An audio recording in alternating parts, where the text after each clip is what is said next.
और मैं बार बार कह रहा हूं ममता बनर्जी बहुत ताकतवर है भाई, बहुत मजबूत पार्टी है, बहुत मजबूत नेता है, मुस्लिम आबादी पश्चिम बंगाल में बहुत ज्यादा है, वो सब कुछ है।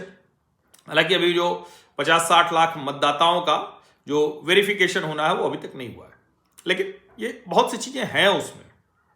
अब सवाल ये कि क्या जो भारतीय जनता पार्टी ने ये 144 एक साथ ही घोषित किया है, हाँ 144, ये जो 144 सीटें घोषित कर दी हैं, और इसमें भवानीपुर से और नंदीग्राम से दोनों जगह से शुभेंदु अधिकारी चुनाव लड़ने जा रहे हैं।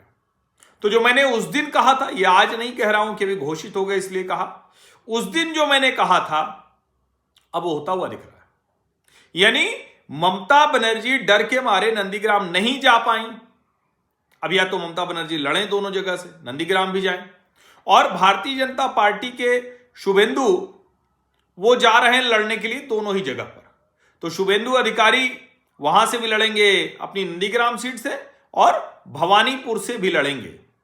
अब जाहिर है नेता जब इस तरह से जाता है ना, आपको ध्यान में होगा जब प्रवेश वर्मा लड़ने चले गए वहां, जब अरविंद केजरीवाल लड़ने चले गए थे शीला दीक्षित के खिलाफ। अब जाहिर है अगर अरविंद केजरीवाल गए थे नरेंद्र मोदी के खिलाफ लड़ने, वहां बुरी तरह से हार के चले आए, खत्म हो गया। लेकिन मोमेंटम तो क्रिएट किया, और जब जब कोई इस तरह से चीजें क्रिएट करता है तो उसको लाभ मिलता है। तो अभी जो शुभेंदु अधिकारी भवानीपुर और नंदीग्राम दोनों जगह से लड़ रहे हैं, इसका क्या प्रभाव पड़ेगा? तो एक लाइन में कहें तो जो तृणमूल कांग्रेस के कार्यकर्ता हैं उनका आत्मबल गिरेगा। वो जहां पर खड़े थे उनको अब लगेगा कुछ मामला गड़बड़ा रहा है क्या, ये सवाल उनके मन में आएगा। और अभी मैं देख रहा था तो तृणमूल कांग्रेस के नेताओं के बयान में देख रहा हूं, तो वो कह रहे हैं कि अरे ये तो पूरी तरह से साफ हो जाएगी भाजपा, डरी हुई है भाजपा, इसीलिए सिर्फ चीप पब्लिसिटी के लिए दो दो जगह से चुनाव लड़ रही है। अरे भैया, चीप पब्लिसिटी के लिए कोई जाता है? किसी को अगर ये पता होगा कि वो हार जाएगा दोनों जगह तो भला क्यों जाएगा लड़ने के लिए? जरा सोच के बताइए ना, क्यों जाएगा?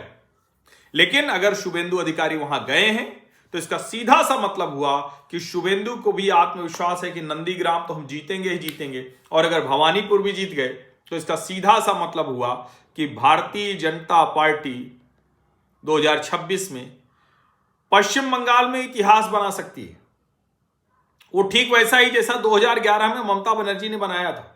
और मैं बार बार ये सब देखते हुए भी कह रहा हूं कि अभी तृणमूल कांग्रेस और ममता बनर्जी बहुत मजबूत है।